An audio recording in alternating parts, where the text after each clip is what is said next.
Hi fans, நான் போன வீடியோவில் சொன்ன மாதிரியே நம்ம இன்றைக்கி இந்த பாதி ஆட்டை உப்பு கண்டம் போட போகிறோம். யாருக்கெல்லாம் உப்பு கண்டம் பிடிக்குன்னு நினைக்கிறீங்களோ அவங்களாம் ஒரு லைக் பண்ணுங்கள். இன்றைக்கி உப்பு கண்டம் போடுறதுக்கு கறி ரெடி ஆயிடுச்சு. பாருங்கள், எங்கள் அப்பா கோர்த்துருக்குறாரு. உப்பு கண்டம் போடுறதுக்கு 1 மணி நேரத்துக்கு முன்னாடியே மஞ்சள் உப்பு அதிகமாக போட்டு இப்போ கறியெல்லாம் பெரட்டி வச்சுருங்க. பெரட்டி கம்பியில் நாங்கள் கம்பியில் தான் கோர்க்குறோம். ஏன்னா கம்பியில் கோர்றது நல்லா இருக்குது. ஏன்னா சரடில் சில பேர் கோர்ப்பாங்க, ஆனால் சரடில் அந்த நார் வரதுனால அது அவ்வளோ நல்லா இல்லை. ஆனால் நாங்கள் குழம்பு வச்சுக்கும்போது சரலாம் மேலே இருக்கும். அதனால் பார்க்கும்போது ஒரு மாதிரியாக இருக்கும். நான் கட்டிய மீன் தான் கோர்த்துருக்குறோம்.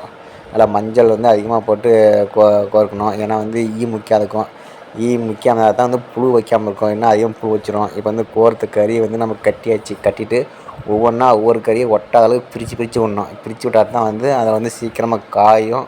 இல்லைன்னா அதை ஈ வைக்க வச்சிரும், புழு வச்சிரும்.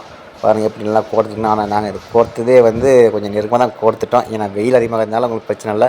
இதே மழை காலமாக இருந்தால் ஒரே கறி கூட நம்ம சாப்பிட முடியாது. ஏன்னா எல்லாத்துலேயுமே புழு வந்துடும். பார்க்கறதுக்கு நமக்கு கொடூரமாக இருக்கும். இந்தமாரி தான் கோர்த்து வச்சுக்கணும். கோர்த்துட்டு பாருங்கள், நான் இப்போ கையெல்லாம் காஞ்சிருச்சு.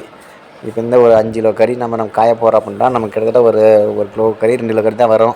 ஏன்னா காஞ்சிரும். ஆனால் காஞ்சாக்கா கறி ரொம்ப டேஸ்ட்டாக இருக்கும். அடுத்து இந்த உப்பு கண்டம் குழம்புக்கு ரெடி ஆயிடுச்சு. பாய்.